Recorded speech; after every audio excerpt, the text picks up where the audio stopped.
Alright, let's do this. Welcome back to Beyond AR TV. My name is John, and it's time to put on our ranting hats for a moment. It's been a while since I've really done this kind of free-flowing. I have something in my head that I'm rather angry or upset about and want to talk about, and it's probably not what you're thinking. At least I hope you're not thinking this. With a title like Rant on COVID-era concerts or whatever, you're maybe thinking one of two things, and rest assured, this is not some sort of rant against rules and masks and vaccine mandates. In fact, it's quite the opposite of that. This is a rant that's directed towards the idiots that don't want to follow the rules because of their freedoms and their rights and my everything, my this. It's all about me at the end of the day. We've become so selfish, at least factions of our society have.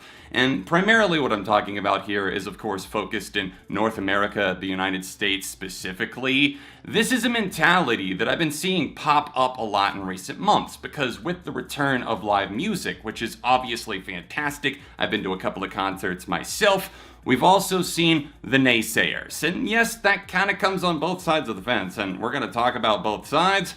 But rest assured, one side is screaming way louder than the other. Unfortunately, the COVID-19 pandemic has long since been politicized, and people have, for whatever reason, seemingly split off into these different portions, these different groups that actually believe certain things and live in reality, and then the others that just kind of wander off into la-la land, thinking that their personal freedoms is just making them invincible. But first, I will talk about the small but rather vocal minority that feel that no touring should be happening right now at all. And that is the first thing that's kind of been under my skin, because I think a lot of people that are crying out against any sort of event taking place right now, they fail to recognize and understand the impact financially that has not just on the artists, not just on the band and their families. It's every single crew member, everybody that's been out of work for over a year and are now finally getting to go back into the swing of things,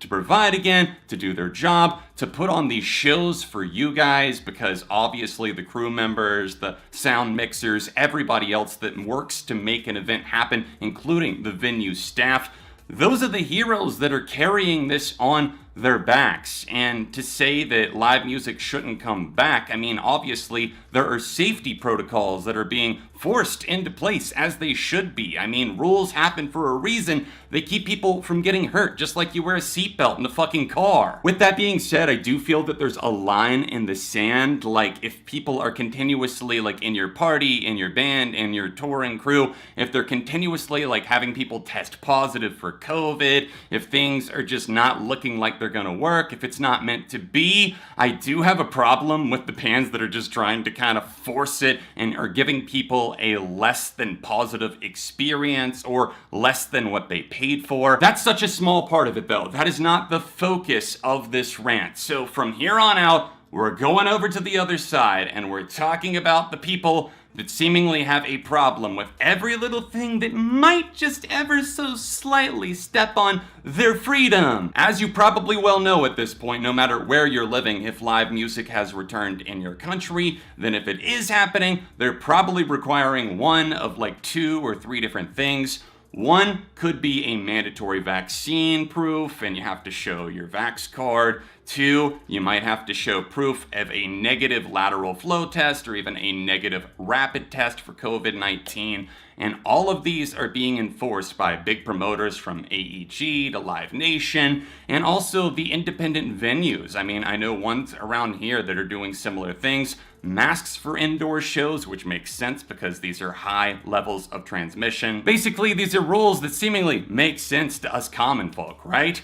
Well, you see people like Phoebe Bridgers, The Killers, All Time Low, whoever it might be, they're lining up these things where they have to put it out on social media and say, hey, we're requiring vaccinated guests only. You have to have the vaccine to come, or else maybe you have to be masked up, or else you have to provide the negative test. All things that make sense. But if you go to the comment sections on social media, from Facebook to Instagram to, I haven't even looked at Twitter because I don't use Twitter anymore, but I assume it's it's basically the same little wasteland of toxic comments and people pushing back on any sort of rule that might impede their personal freedoms. We see people going off the fucking rails about, oh my god, this is the start of the end. It's just like 1984, like Orson Welles said. It's gonna be Big Brother and we're all controlled and the government's forcing us to get vaccinated so that we can see the Killers live in concert. What the fuck do you think this is? And also, what the fuck do you think this is? A personal tracking device that you carry around in your pocket at all times. The government can fucking find you if they want you.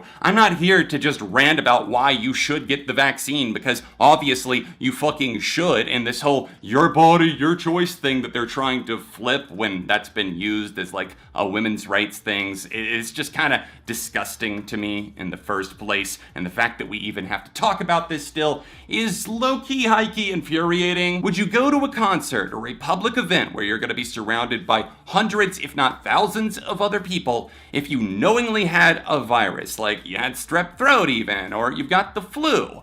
Would you not do that because that makes sense? Or would you still go because, oh, my personal freedom is to spread my germs all over everybody else and possibly get somebody fucking killed? But if you're going to do that, if you're going to want to go out in public and not wear a mask or get vaccinated or whatever it might be, then don't expect to get into the concert, because going is not a right. You can get a refund, I'm sure, for the ones that are forcing you to have your vax card or whatever it might be.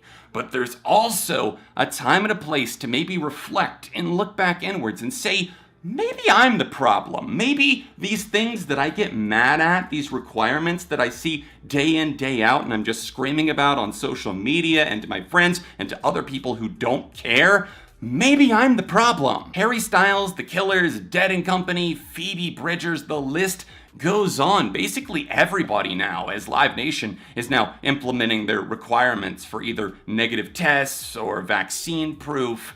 These are all people that are requiring it because it's a safety measure. It's a public health hazard if they're not going to do that. And I know to a degree they're protecting their own asses, but can you blame them? Obviously, it's not going to look good to have the blood on their hands, and why purposely try to hold some sort of super spreader event? I told you guys at the start of the video that I've been to a couple of concerts, and the biggest ones that I went to, I'm talking like 20,000 plus people, were Dead & Company, as well as the Hella Mega Tour with Green Day, Fall Out Boy, The Interrupters, Weezer. I was so shocked that Hella Mega Tour did not require any sort of vaccine proof or even a negative test or anything, which seemed a bit dangerous. I know myself, my fiance, we've long since been vaccinated, but still, it seemed like a bit of a risk. But now, moving forward, it seems like people are adopting these changes and are even forcing them. And I again feel that this is a good thing, just for the general safety out there. Because if we don't follow the rules, if we don't at least make the attempt to indoor shows, whatever's required, if they need you to wear a mask, if outside it's like vaccine proof, whatever, these are the only steps back towards normalcy. Do you not want these artists to have a future? Do you want the band to break up and have to fire all of their crew because they couldn't pay them because they couldn't tour? At the end of the day, my message with this rant is just to be kinder to each other. And I know that this wasn't a kindly worded PSA that I sent out to the airwaves, but I think some people maybe just out there need to get it into their skull that something being forced or talked about a lot, it doesn't mean that it's bad or it's dangerous or it's a fucking magnetic chip or whatever. These are the steps that we have to take in order to get back to some level of normalcy. And I just want to give a major shout out to the bands that are pushing through with their crews, and the crews are the backbone, the venue staff. Be kind to them, be nice. These shows would not happen without them. Thank them if you see them. Just say thank you for all that you do, for working the lights, for mixing the sound, for cleaning up after we get to go home. All of these things are extremely vital. And you know that these cleaning protocols have gotten even more rigorous over the past year and a half, and people are working even harder with a limited staff. My freedom, my rights, my religious exemption because God doesn't want me to get vaccinated. Shut the fuck up. You sound like the Skillet frontman. I hope you enjoyed the rant, hearing my thoughts on the subject of concerts in the COVID era. Have you been to a concert during the pandemic? What did you think of the safety measures that were in place? Let us know in the comments down below. Hit that like button, subscribe for the love of music, and I'll be back soon with more on Beyond AR TV.